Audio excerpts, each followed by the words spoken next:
Satu.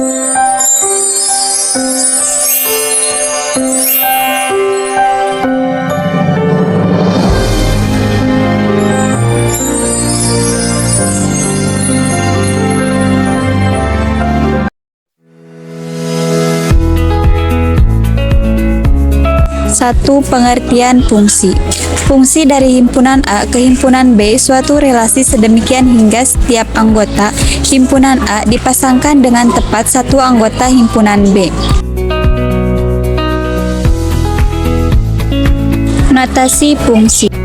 Suatu fungsi atau pemetaan umumnya dinotasikan dengan huruf kecil.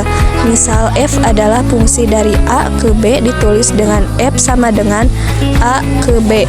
A disebut domain, B disebut kodomain. Daerah hasil, jika f memetakan X, daerah hasil jika f memetakan X elemen A ke Y, B dikatakan Y adalah peta dari X ditulis F sama dengan XY atau Y sama dengan FX. Himpunan Y, B merupakan peta dari X, elemen A disebut daerah hasil. 2. Komposisi fungsi. Komposisi fungsi adalah penggabungan operasi dua fungsi secara berurutan sehingga menghasilkan sebuah fungsi baru. Misalkan F sama dengan A ke B dan G sama dengan B ke C. 3. Sifat-sifat komposisi fungsi.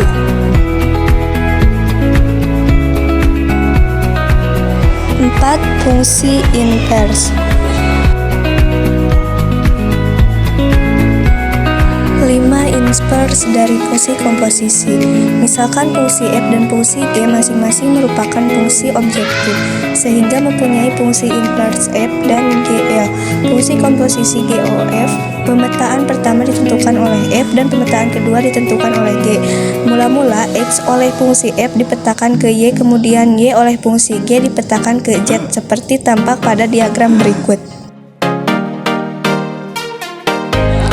Fungsi g, f memetakan z ke x, mula-mula z dipetakan ke y oleh fungsi g, kemudian y dipetakan x oleh fungsi f, sehingga g, o, f dapat dinyatakan sebagai komposisi dari f, o, g, seperti tampak pada diagram berikut.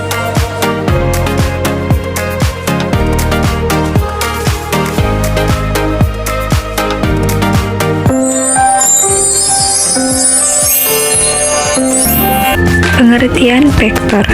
Dalam matematika, vektor didefinisikan sebagai ruas garis berarah yang memiliki besaran nilai dan arah tertentu.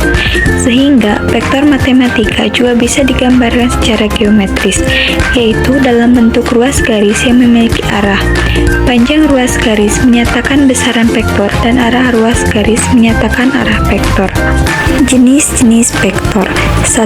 Vektor nol, yaitu suatu vektor yang panjangnya 0 dan tidak memiliki arah vektor yang jelas. 2. Vektor posisi, yaitu suatu vektor yang posisi titik awalnya di O, sedangkan posisi titik ujungnya di satu titik tertentu selain titik O. 3. Vektor satuan, yaitu suatu vektor yang panjangnya satu satuan. 4. Vektor basis, yaitu suatu vektor yang panjangnya satu satuan tapi arahnya searah dengan sumbu koordinat. Vektor pada bidang R2. Vektor merupakan salah satu bagian dari geometri. Berarti vektor dapat digambarkan pada sebuah bidang R2 atau sebuah ruang R3. Kalau vektor berada pada bidang, maka akan dinyatakan dalam dua sumbu koordinat, yaitu sumbu X dan sumbu Y. Sedangkan vektor yang berada pada ruang R3 akan dinyatakan dalam tiga sumbu koordinat, yaitu sumbu X, sumbu Y, dan sumbu Z. Panjang vektor pada bidang. Sesuai dengan pengertiannya, vektor memiliki panjang tertentu. Nah, untuk menemukan panjang suatu vektor pada bidang R2, kamu bisa menggunakan rumus sebagai berikut. Operasi vektor pada bidang.